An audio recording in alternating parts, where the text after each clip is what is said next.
நினைத்தால் நெஞ்சம் நினைத்ததை முடிக்கலாம்.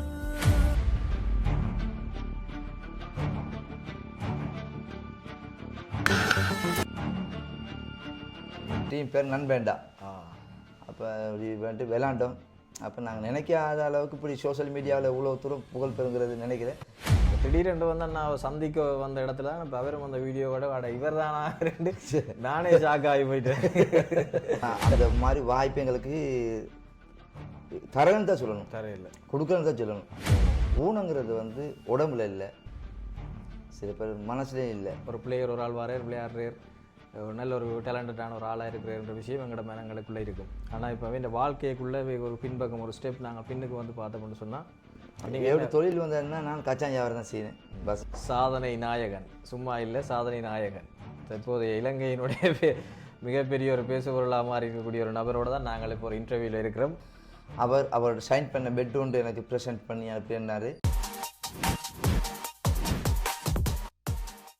ரைட், வணக்கம் உறவுகளே. வன்னி நண்பன் யூடியூப் தளமூடாக மற்றும் ஒரு காணொலி மூலமாக சந்திப்பதில் மகிழ்ச்சி. அதன்படி இன்றைக்கு பார்த்தீங்கன்னு சொன்னால் நாங்கள் வவுனியா மாவட்டத்தில் நிற்கிறோம். இன்றைக்கு ஒரு வித்தியாசமான மிக முக்கியமான ஒரு காணொலியாகத்தான் அமையவிருக்கின்றது.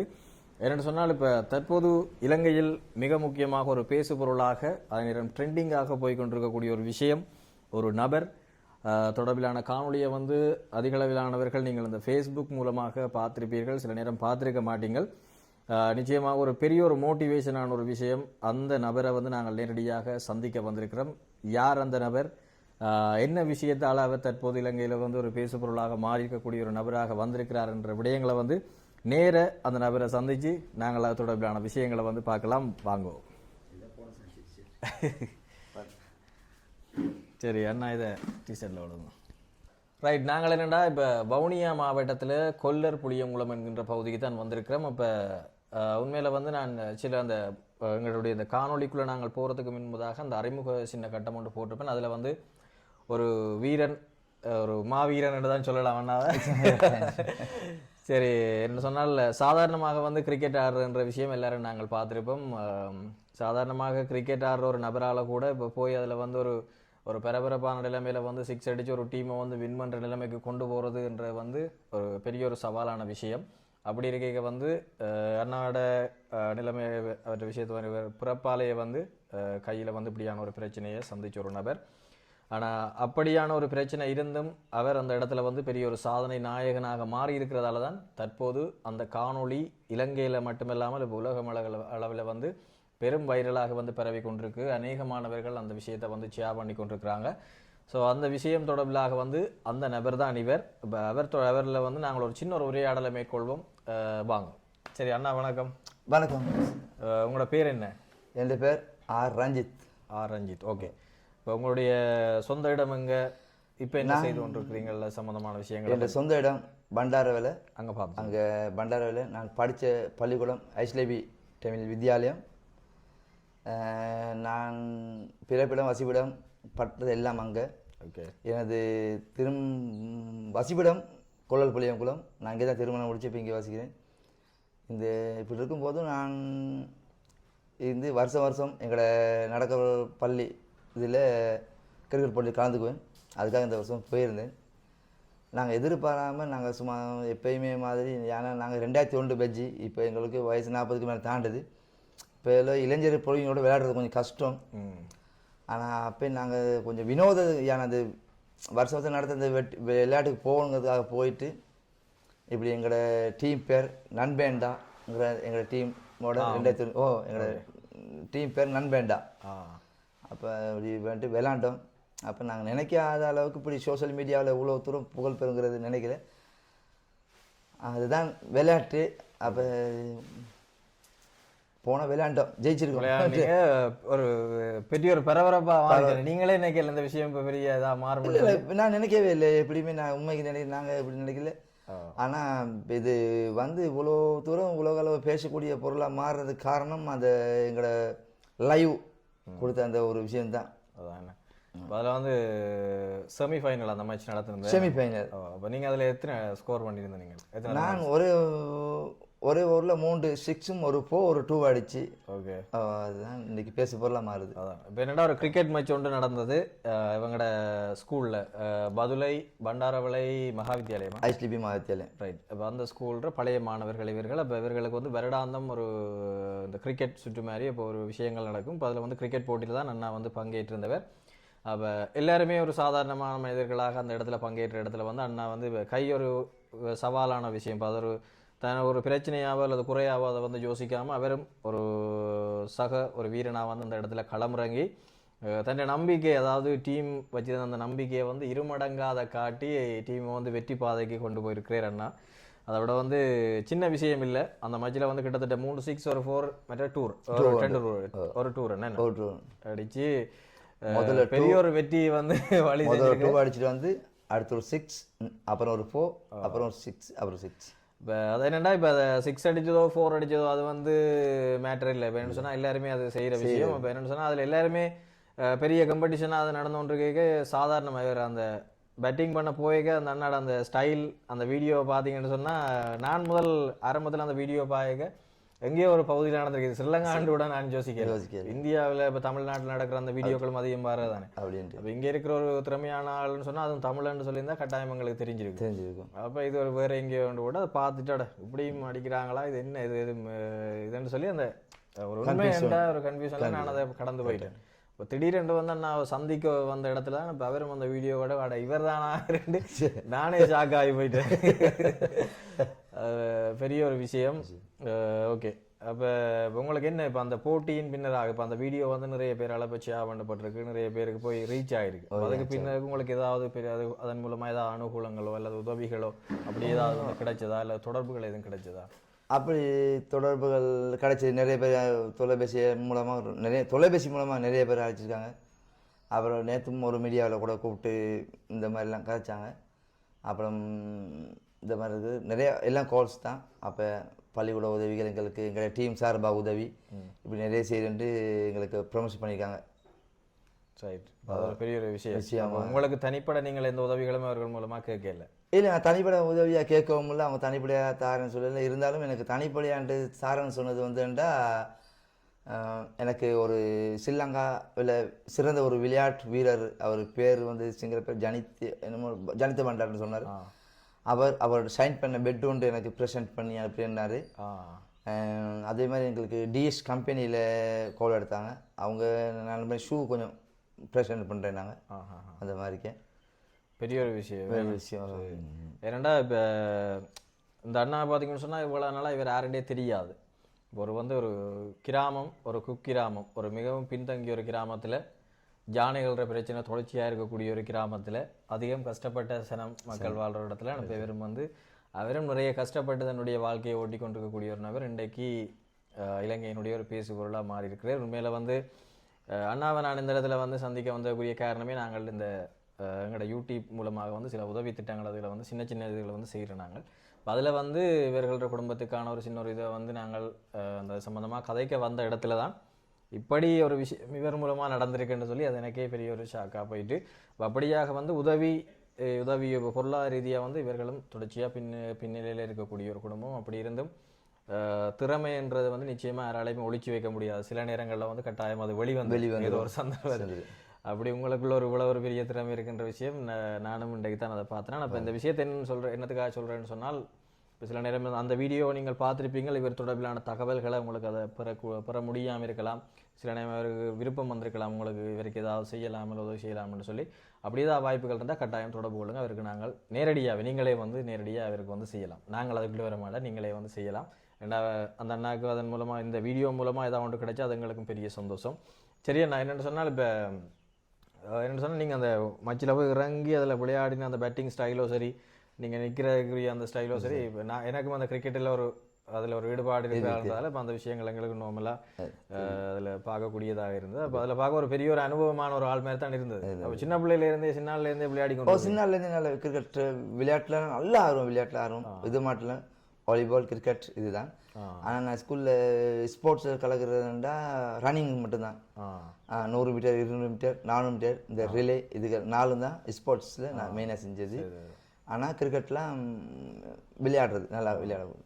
அப்போ இந்த பாடசாலை காலங்களிலோ அல்லது வந்து பாடசாலைக்கு பிற்பட்ட காலங்களிலோ இப்போ நீங்கள் இப்படி விளையாட போகிற இடத்துல வந்து இப்போ உங்களுக்கு இப்போ கை ஒரு பிரச்சனையாக இருக்குன்னு சொல்லி இப்போ உங்களுடைய நண்பர்களாலோ அல்லது டீமில் இருக்கிறார்களோ அப்படி ஏதாவது ஹேர்ட் பண்ணப்பட்ட சந்தர்ப்பம் அல்லது தவிர்க்கப்பட்ட சந்தர்ப்பம் அப்படியான சந்தர்ப்பங்கள் இருக்குது. சில எங்கள் நண்பர்கள் நண்பேண்டா எங்களை குரூப்பில் அப்படி ஒரு சந்தர்ப்பங்கள் இருக்கல. ஏன்னா எங்களை வகுப்புலேருந்து நாங்கள் ஒன்றா படித்த ஆரம்பத்தில் தெரியும், ரஞ்சித்துக்கு கையை இல்லாட்டியும் அவன் அடிப்பான் அப்படிங்கிற ஒரு டேலண்ட்டு தான் அவன்கிட்ட. கையாட்டி அவன் அடிப்பான் விளையாடுவான் அப்படிங்கிற ஒரு இருந்துச்சு. பவுலிங் சரி பண்ணுவாங்கன்றது இருந்துச்சு. அப்போ பவுலிங் செய்வீங்க? பவுலிங் செய்வேன் ரெண்டுமே. அப்போ அப்படி இருக்கா அவங்களுக்கு. ஆனால் ஊரில் வெளியில் பார்க்குறவங்களுக்கு அப்பயும் போயிட்டு என்னடா அடிக்க போகிறான் அவனுக்கு எல்லாத்துக்கும் கொஞ்சம் அப்படின்ட்டு. அப்போ நல்ல பிளேயரை கை உள்ளவங்க நல்ல அப்படி உள்ளவங்கள தான் மின்னுக்கு அனுப்பி விளையாடுவாங்க. ஆனால் எங்களை நண்பன்டா நாங்கள் எங்களை படித்த வெஜ்ஜில் யாருமே எங்களை அப்படி பின்ட்டாங்க. அதனால தான் இன்றைக்கும் நாங்கள் அந்த எங்களை படித்த ஓல்டு பாய்ஸ் எங்களை கிளாஸ் பாய்ஸ் இன்றைக்கும் நாங்கள் ஒத்துமையாக இருக்கோம். கரெக்டாக நண்பர்ன்ற ஒரு விஷயம் வந்து சிலருக்கு வந்து முன்னுக்கு தூக்கி விடுற ஒரு ஆக்களாக இருக்குது. சில நேரம் நண்பர்ன்றார்கள் கூட இருந்தே சில நேரம் குழி பறிக்கிறாங்க. அந்த இதில் உங்களுக்கு அவங்க ஒரு களம் அமைஞ்சிருக்கிறாங்கன்னு நினைக்கிறேன். என்ன சொன்னால் இப்போ அதில் நீங்கள் 1 டவுனாவோ 2 டவுனாவோ இறங்காம பின்னுக்கு நீங்கள் இறங்கி அந்த வாய்ப்போ இல்லாட்டி இப்போ இந்த உலகத்துக்கோ தெரியாத போயிருக்கும். அந்த டீமுக்கு தான் ஒரு கிரெடிட் ஒன்று கொடுக்கணும், அந்த ஃப்ரெண்ட்ஸுக்கு உங்களுக்கு. ஃப்ரெண்ட்ஸுக்கு சரி, ஓகே, சந்தோஷம். அதை விட ஏதாவது வேறு ஏதாவது சுவாரஸ்யமான சம்பவம் இந்த வீடியோக்கு பின்னராக வேறு ஏதாவது சுவாரஸ்யமான சம்பவங்கள் நடந்திருக்கா? அப்படின்னா நடந்தது ஒன்றும் இல்லை. ஸ்கூலில் இப்போ டீச்சர்ஸ் மேரோ பிரின்சிபல் மேரோ இப்போ இந்த வீடியோ எல்லாம் பெரிய அளவு அவங்க கூட சந்தோஷத்துக்கு எனக்கு அவார்டு ஒன்று கொடுத்தாங்க. அப்போ அதையும் ஒரு காட்டிடுவோம், மெடலையும் போடுங்க. இதுதான் எங்களுக்கு அந்த 2 கப் எல்லாம் 2 கப். இது ரைட். இது எங்களை அப்படியே அப்படி தூக்கி காட்டுங்க சின்ன ஃபோட்டோ அப்படி. இது வந்து ரைட் சிறந்த அதாவது அந்த மேட்ச் ஒவ்வொரு ஓவனஸ் டீம் அந்த வந்து அனைத்து கேப்டனுக்கும் கொடுக்கப்பட்ட கேப்டன் இது. ஓகே. நாங்கள் செமியில் தோத்துட்டோம், ஃபைனலுக்கு போகாமல் எல்லாம் போயிட்டு. ஆனால் இருந்தாலும் அந்த விளையாண்ட ஒவ்வொரு டீமில் ஒரு கேப்டனுக்கும் கொடுக்கப்பட்ட கேப்டன். அந்த செமிஃபைனல் நாங்கள் வென்று அடுத்த அரையில் துவக்கப்பட்ட அந்த நாங்கள் முக்கியமான ஒரு மேட்ச்சில் வெற்றின அந்த அடித்த ஸ்கோருக்காக எனக்கு அந்த கிடைக்கப்பட்ட man of the match award தான் இது, மெடல். இது சூப்பர், வாழ்த்துக்கள். சாதனை நாயகன், சும்மா இல்லை, சாதனை நாயகன். தற்போதைய இலங்கையினுடைய மிகப்பெரிய ஒரு பேசுபொருளாக மாறி இருக்கக்கூடிய ஒரு நபரோடு தான் நாங்கள் இப்போ ஒரு இன்டர்வியூவில் இருக்கிறோம். ஓகே, தொடர்ந்து பார்ப்போம் வாங்க. சரி, என்னென்னு சொன்னால் இப்போ மற்ற கேள்வி அடுத்ததாக மிக முக்கியமான கேள்வி. இப்போ உங்களுக்கு இப்போ அந்த இது சம்மந்தமான வாய்ப்புகள் ஒன்றும் கிடைக்க இல்லையா? இப்போ அந்த டிசேபிள் சம்மந்தமான ஸ்போர்ட்ஸ் மீட்டுகள் அப்படியும் இருக்குதானே இப்போ கிரிக்கெட் டூர்னமெண்ட், அதற்குள்ள ஏதாவது வாய்ப்புகளோ இல்லை தொடர்புகள் அப்படி எதுவும் கிடைக்க இல்லையா? இல்லை, அப்படி நான் வாய்ப்புகள் கிடைக்கிற தொடர்பும் வர இல்லை. அப்போ அப்படி ஏதாவது இப்போ வயசு உங்களுக்கு இப்போ தான் 45 + 42 ஆகுது. 42. இனி ஏதாவது அப்படி வாய்ப்புகள் வந்தால் போய் செய்யக்கூடிய மாதிரி இருக்குமா? செய்ய முடியும். எனக்கு வந்து ஒரு கிழமை தொடர்ந்து ப்ராக்டிஸ் அடித்தா எனக்கு அந்த விளையாட்டு திருப்பி உடம்புல இருக்கபடியாக வந்துடும். ஏன்னா இது ப்ராக்டிஸ் இல்லாமல் தானே இப்போ போய் குடும்ப வாழ்க்கையில வந்து திடீர்னு போய் பஸ்ஸில் வேலை செஞ்சு கொண்டே திடீர்னு போயிட்டு விளையாண்டது தானே. ஆனால் அப்போ போன வருஷம் விளையாண்டு வந்தது, அந்த இருந்தால் போன வருஷம் விளையாண்டு வந்தது பிற்பாடு இந்த விளையாடவே இல்லை. அப்போ ஏன்னா இங்கே வந்துட்டு போவே இல்லை தானே. அது ப்ராக்டிஸ் இருந்துச்சுன்னா உடம்பு வரும், விளையாட்டு வரும். கரெக்டாக. இப்போ நீங்கள் இப்போ குடும்ப வாழ்க்கைக்கு வந்துட்டீங்க. எத்தனை பிள்ளைகள் உங்களுக்கு? 2 பிள்ளைகள். 2 பிள்ளைகள். வைஃப் இருக்காங்க. எத்தனை வயசு பிள்ளைகளுக்கு? பிள்ளைகளுக்கு பொடியனுக்கு 6 வயசு ஆக போகுது, பிள்ளைக்கு 3 வயது ஆக போகுது. அவையில் ஸ்போர்ட்ஸ் லெவல் எல்லாம் எப்படி இருக்குது? இப்போ அவையில ஸ்போர்ட்ஸ் சம்மந்தமாக என்கரேஜ் பண்ணுறீங்களா? இல்லை என்கரேஜ் பண்ணுறது அவங்க கொஞ்சம் இது கொஞ்சம் இப்போ இங்கே ஏன்னா விளையாடக்கூடிய வாய்ப்புகள் கிரவுண்டுகள் கொஞ்சம் தூரம் அப்படி இப்படின்ட்டு இங்கே விளையாடுற ஆக்கள் குறையப்படியா, அதனால் இல்லை. ஆனால் கொஞ்சம் பள்ளிக்கூடம் போட்ட உடனே தான் கொஞ்சம் வெளியில் சேர்க்கலாம்னு இருக்கேன். சரி, ஓகே. அந்த விஷயம் இருக்கட்டும். இப்போ அண்ணாட தொழில் சம்மந்தமாக இதில் நாங்கள் கதைப்போமா, சொல்லுவோமா? நீங்கள் எப்படி தொழில் வந்ததுன்னா நான் கச்சா வியாபாரம் தான் செய்யணும் பசங்களை. எனக்கு ஏன்னா நான் படித்தாலும் கூட அந்த பள்ளிக்கூடத்தை படித்து பெரிய ஓலையில் செஞ்சு ஓலையில் பாஸ் பண்ணி ஒரு உண்மையாகவே போய் சொல்லக்கூடாது, ஒரு அந்த ஒரு அரசாங்க தொழிலோ இப்படி பெரிய தொழிற்சொல்லியோ படிக்கலை. இருந்தாலும் படித்ததை கொண்டு 4 பேத்துக்கு நல்லா அழகாக பேசணும், 4 பேத்துக்கு அழகாக பழகணும், யார்கிட்ட எப்படி நடந்துக்கணும், யார்கிட்ட எப்படி இருக்கணும், எங்கனைக்கு எந்த பழக்க வழக்கங்களோட படித்து இன்றைக்கி அந்த ஒரு பழக்க வழக்கம் கூட நான் ஒரு நல்ல தொழிலை செய்கிறேன். ஏன்டா கச்சான் தொழில், பஸ்ஸில் கச்சான் கட்டி ஏறி வைக்கிறேன். அது நல்லா நான் நீட்டாக உடுத்தி நீட்டாக தான் போவேன். அப்போ அதுக்கு ஆக்கள் எனக்கு ரெஸ்பெக்ட் பண்ணி நல்ல என்கிட்ட வாங்கி சாப்பிடக்கூடிய ஒரு பொருளாக இருக்கிறபடி அது நல்ல பிஸ்னஸ் ஓடுது. அதுதான் என்னோட தொழில். கட்டாயம். இப்போ இப்படி ஒரு திறமையோடு இருக்கக்கூடிய ஒரு நபர் இப்போ அவற்றை பின்புலங்களை நீங்கள் பார்த்தீங்கன்னா இப்போ அந்த வீடியோவில் பார்க்க ஒரு பிளேயர் ஒரு ஆள் வரையர் விளையாடுறார், ஒரு நல்ல ஒரு டேலண்டடான ஒரு ஆளாக இருக்கிறன்ற விஷயம் எங்களோட மனங்களுக்குள்ளே இருக்கும். ஆனால் இப்போ அவன் வாழ்க்கைக்குள்ளே ஒரு பின்பக்கம் ஒரு ஸ்டெப் நாங்கள் பின்னுக்கு வந்து பார்த்தோம்னு சொன்னால் அதுக்குள்ளே நிறைய வலிகள் போராட்டங்கள் என்றது வந்து எல்லாற்ற வாழ்க்கையிலையும் இருக்கும். அதுக்கு அண்ணாவும் ஒரு எடுத்துக்காட்டு. ரெண்டாவது தொழில் நிலைமை குடும்ப நிலைமைகளை வந்து நீங்கள் இப்போ நாங்களே இந்த வீடியோவில் வந்து நிறைய விஷயங்களை இதில் பகிர்ந்து கொள்கிறோட நீங்கள் நேரில் வந்து பார்த்தீங்கன்னா நிறைய விஷயங்களை யாருக்குமே தெரியாத நிறைய விஷயங்களை வந்து அறிஞ்சு கொள்ளக்கூடியதாக இருக்கும். இதில் பார்க்க ஒரு படித்த மனுஷர் மேலே அவருடைய கதை எழுதுகளை பார்க்க படித்த மனுஷர் ஒரு நல்ல நிலைமையில் இருக்கணும்னு நீங்கள் நினைக்கலாம். ஆனால் இல்லை, சரியான ஒரு பின்தங்கிய நிலைமையில் இருக்கக்கூடிய ஒரு குடும்பம் தான். இப்போ அவர்களுக்கான ஒரு உதவி சம்பந்தமான விஷயத்துக்காக தான் நானே வந்தேன்னா அதுக்கப்புறம் இந்த விஷயம் சம்மந்தமாக கதைச்ச அப்புறம் தான் எனக்கே தெரிஞ்சது இவர் தான் அவரண்டு. நான் அந்த வீடியோ பார்த்தேன்னா நான் இவரை அவரண்டு எனக்கு தெரியாமல் போயிட்டு அப்படியான ஒரு நிலைமை. இப்போ எல்லாருக்குள்ளேயும் அந்த வலிகள் கஷ்டங்கள் என்ற விஷயம் இருக்குது. ஆனால் அதையும் தாண்டி திறமை என்ற விஷயம் மிக முக்கியமானது. திறமைக்கு எப்பயுமே முன்னுரிமை கொடுங்க. சரியா? நான் என்னென்னா இப்போ ஒரு வெற்றியாளனா நீங்கள் இப்போ பலம் வந்து கொண்டிருக்கிறீங்கள். அநேகமாக நாங்களுக்கு சில நேரம் இந்த காணொலியை பார்த்துட்டு தான் அதையே சில பேர் போய் பார்ப்பாங்க. சரி, இப்போ என்னென்றால் நீங்கள் இப்படியான ஒரு என்ன சொல்கிறது ஒரு ஒரு இயலாத நிலைமையில் இருந்து உங்களோட டேலண்ட்டை வந்து நீங்கள் அந்த இடத்துல வெளிப்படுத்துறீங்க, பெரிய சந்தோஷம். இப்போ பார்த்து கொண்டிருக்கிறார்கள் குறிப்பாக வந்து இப்போ ஒரு அங்கவீனமுற்றாக்களோ அவர்களை வந்து நான் அப்படியான ஒரு தமிழில் சொல்கிறேன். இப்போ அதுக்கு வந்து நிறைய தமிழ்கள் புதுசாக வந்திருக்கு. இப்போ டிசேபிள்ஸ் அங்கவீனமுற்றவர்கள் அப்படின்னு சொல்லி நிறைய இது இருக்குது. இப்போ நான் எனக்கு தெரிஞ்ச அந்த தமிழை சொல்கிறேன். இப்போ அதில் ஏதாவது குறைகள் இருந்தால் திருத்திக் கொள்ளுங்க, கமெண்ட்ஸில் சொல்லுங்க, நான் அதை மேம்படுத்திக் கொள்வேன். இப்போ அவர்களுக்கு இப்போ அப்படியான இப்போ மாணவர்கள் இருப்பினும் அப்படியானவர்கள் இருப்பினும் அல்லது நார்மலாக ஒரு சாதாரண மனிதர்களோ அவை வந்து சின்ன சின்ன பிரச்சனைகளை ஒரு பெரிய ஒரு விஷயமா இல்லை ஒரு பெரிய ஒரு தடையாக ஜோதிச்சு கொண்டிருக்கீங்க. அப்படியானவர்களுக்கு நீங்களும் கூட அனுபவத்தின் அடிப்படையில் நீங்கள் என்ன சொல்ல போகிறீங்க? என்ன சொல்லணும்னா அந்த ஊனங்கிறது வந்து உடம்புல இல்லை, சில பேர் மனசுலேயும் இல்லை. இப்போ சில பேர் ஊனங்கிறது இது வச்சுக்கிட்டு இப்போ இந்த மாதிரி இருந்தால் இதை வச்சு நாங்கள் எப்படியாவது வேறு இது கஷ்டப்பட இயலாது, வேலை செய்ய இயலாது அப்படின்னு நினச்சி வேறு வழிகளில் அவங்க நினச்சா அதில் பயன்படுத்தினா குறுக்கோழியில் சம்பாதிக்க அந்த குறுக்கோழியில் இப்போ சில பேர் இப்போ உண்மையாகவே இப்போ நான் கச்சான் கட்டி கொண்டு போய் முருகண்டியில் வறுத்து கொண்டு சரை கட்டி விற்று இதை பஸ்ஸாக ஏறி விற்று அவங்க என்ன 10 100 வாங்குறதோட நான் இந்த கையை காட்டிட்டு அனுதாவரிதி 100 கட்டினா அது எனக்கு சும்மாவே வந்துடும். அப்போ நம்ம போய் முருகண்டியில் கச்சா வறுக்கும் தேவையில்லை, தூக்கி தோலை சுமந்துட்டு போக தேவையில்லை, அப்போ இந்த கையில் வெயிட்டை தூக்கிட்டு போக தேவையில்லை. அப்போ அந்த சும்மா ஆனால் அப்படி இல்லை. அதே மாதிரிக்கே நான் ஒரு தொழில் செஞ்சு தான் சாப்பிடன்ற ஒரு ஆசையில் தான் அந்த தொழிலை செய்கிறேன்.